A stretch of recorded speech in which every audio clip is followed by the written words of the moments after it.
Hey everyone, welcome back. It's Amanda from Hookemcreations, and I hope you are ready for another project, as am I. Last month we did the puff blanket. It was a lot of fun, but now I'm doing a little bit more serious, sentimental project. I'm going to go ahead and put a disclaimer out there. This topic is about the year 2020.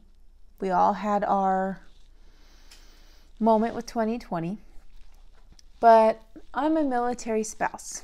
I've shared that multiple times over multiple social media platforms, as well as just in general. That's who I am. I'm not ashamed of it, and it is what it is. But during 2020, my husband went on his first deployment, and it was one of those deployments that was in the news. Among many other things that was going on in 2020, the election, COVID, and that for me, it was that deployment as well as hundreds, if not thousands, of families in that command. But for me, I also was pregnant during that time. I was a stay-at-home mom. Our oldest son was just diagnosed with autism right before the shutdown. We were just starting therapy for him, early intervention, because he was under the age of 3.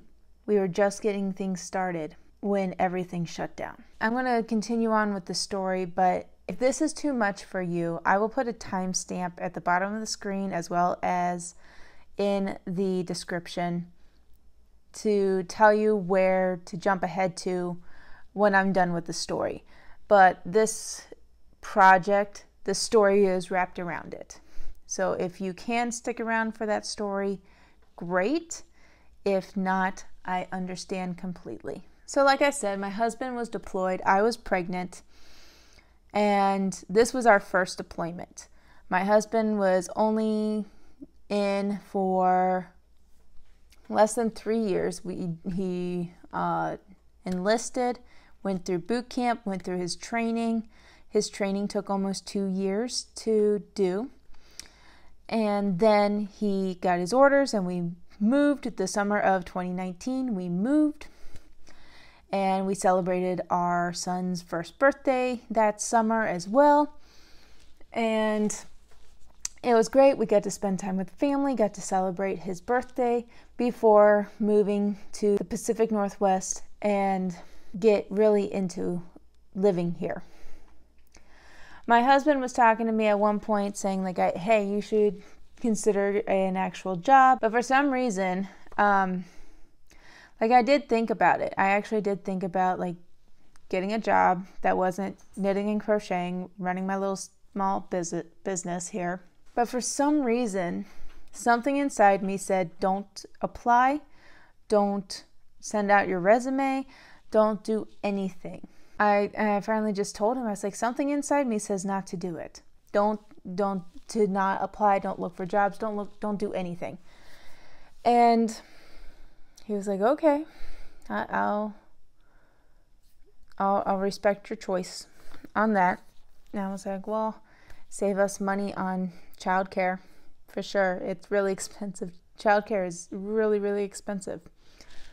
And then about 6 months later, in that 6 months, we got our son was diagnosed with autism, and we started therapy and all sorts of other things. My husband was starting with the underways and for the ship that he was attached to, and we were just going back and forth with all that, and it was pretty much normal Navy military life, and we were doing great. We were transitioning fine and adapting to sea life. And then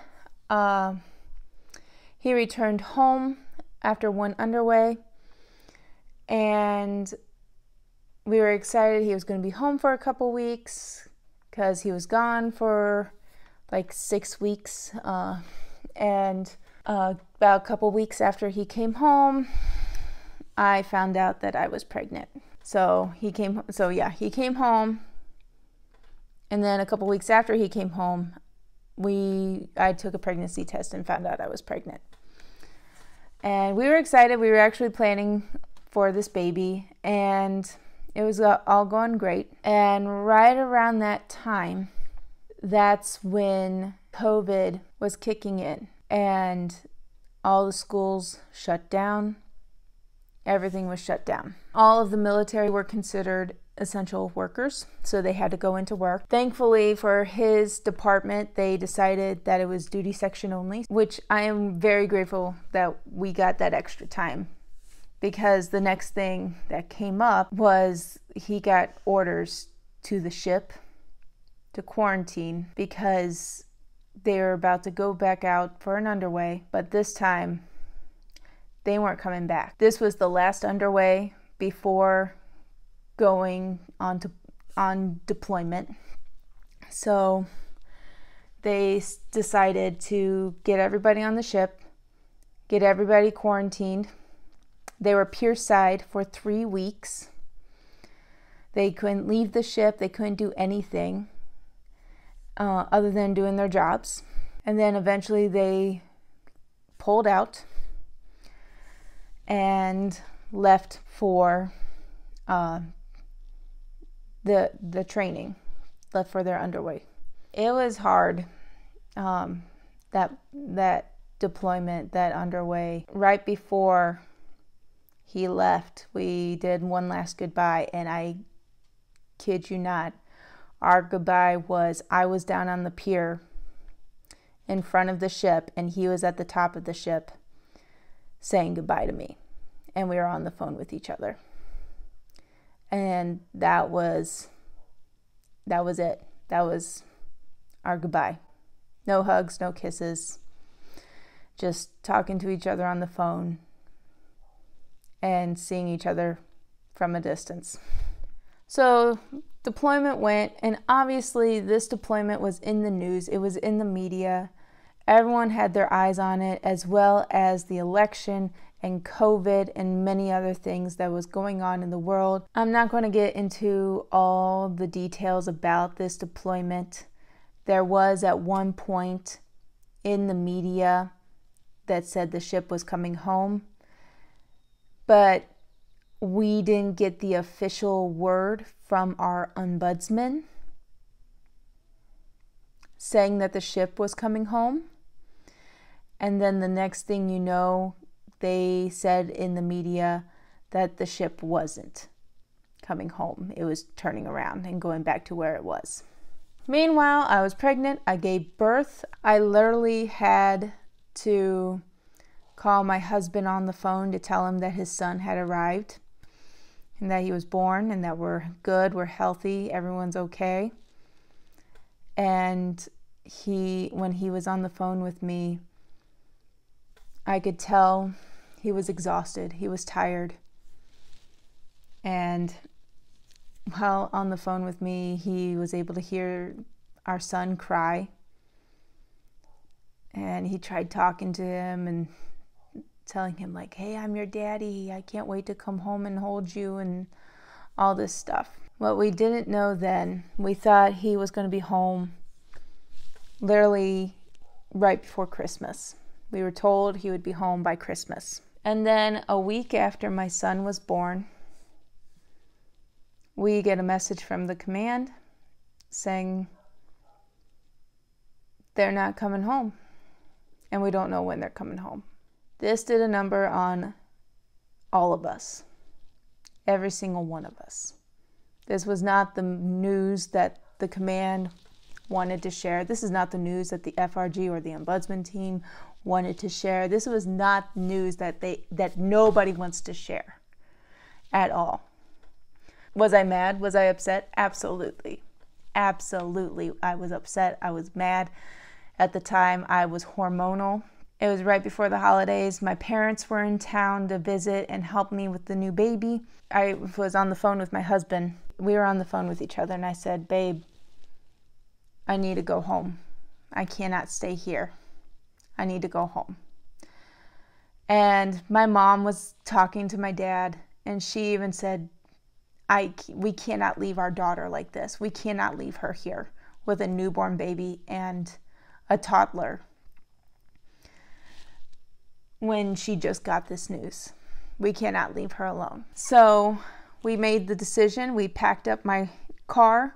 My mom came with me on the road trip. My dad flew back, and he changed my mom's flight so she can travel back with me with the baby and toddler and dog. At the time, I only had one dog at the time, not two. That was much later when we got Rhodey, our Aussie. So my mom and I, we traveled right after Thanksgiving. We traveled all the way to Indiana. Took us about a week to get there. Less than a week, actually. Took us some time to get there. We spent the holidays with them, and then after the holidays, we drove back to Washington and took care of what I needed to do to settle in, get the groceries, things like that. And then my mom left, and then I was left alone with 2 kids and a dog, and that was January 2021. One of the things with COVID, a lot of my appointments were virtual. My pregnancy OB appointments were virtual, over the phone. Unless I had to come in for lab works or ultrasounds, they were over the phone, like making sure I was okay. Did I feel like I'm okay? Am I getting dizzy or anything like that? Things like that. They'd ask me questions and pretty much monitor what needed to be done. So at my 6-week postpartum appointment, I remember having this phone call, and my parents were in the room with me.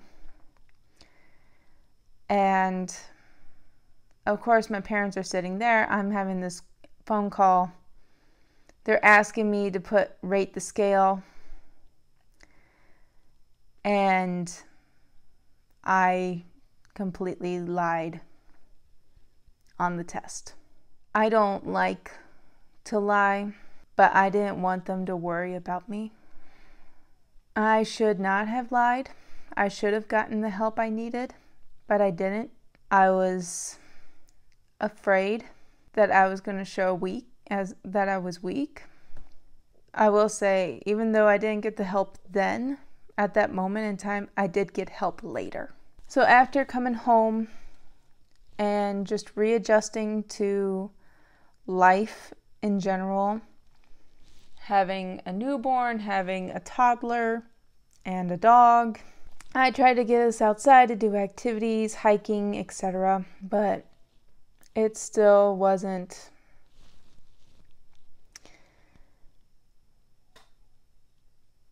enough. We eventually got word from the command of when they were returning home. By the time they returned home, they had been gone 340 days. And now I know, looking at this, I'm looking at this as a Navy spouse. This is like unheard of nowadays. Being gone for a year is unheard of nowadays. I know there are deployments that are longer for families in other branches. I know it does exist. But with everything that was going on at that time, with the year we had, I was afraid of reintegration with my husband. Now, mind you, he is the sweetest human being, caring man you will ever meet. He cares about people. I was afraid of how he would reintegrate with the children, having a basically newborn. By the way, by the time he got home, our son that was just born was 3 months of age. I was also afraid of how our oldest would react to dad being home, being autistic and everything. But as soon as he came home, he sat on the couch and our oldest just cuddled up with him as if there was nothing that separated them. So that made me very happy to see that he was able to be with his dad and his dad was able to reconnect with him. Now, let me get to the project. Knowing that story, knowing the 2020, the COVID and pregnancy, deployment, all of that, we were getting ready to gear up for this second deployment. And it brought back a lot of feelings, a lot of emotions because of that first deployment for us. One of the first ones was the fear of me getting pregnant again. My husband agreed with me. He's like, no, we're not going to have any more kids. We're done. 2 boys is enough. So that was one big feeling, one big emotion was the whole pregnancy part of it. And this time we were very much like, no, we're not going to get pregnant. We're going to be fine. And sure enough, no pregnancy this whole deployment. Hallelujah. But then other emotions were stirring up, and I knew feelings for my oldest were going to come up. He was starting to express some feelings about his dad being gone all the time.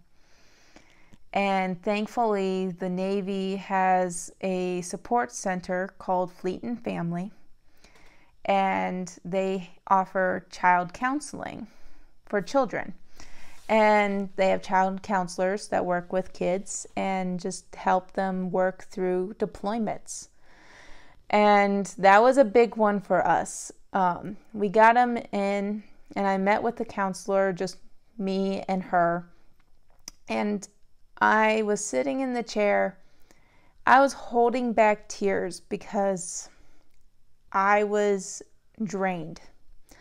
I was overwhelmed with the amount of work that I was putting on myself. I was overwhelmed with everything that had happened in the last 3+ years.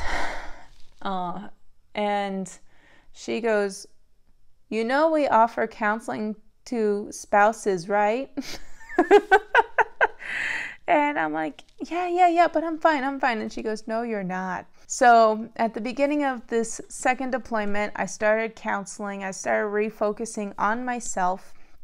I finished my custom orders for the year.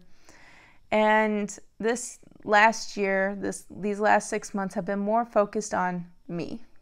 That's why I'm sharing my projects with you guys here on YouTube. That's why I'm doing these documentaries of my projects, to kind of share with you my creative side, but also to share my journey, but also the business side of things a little bit. This project, I will not lie, I bought yarn during a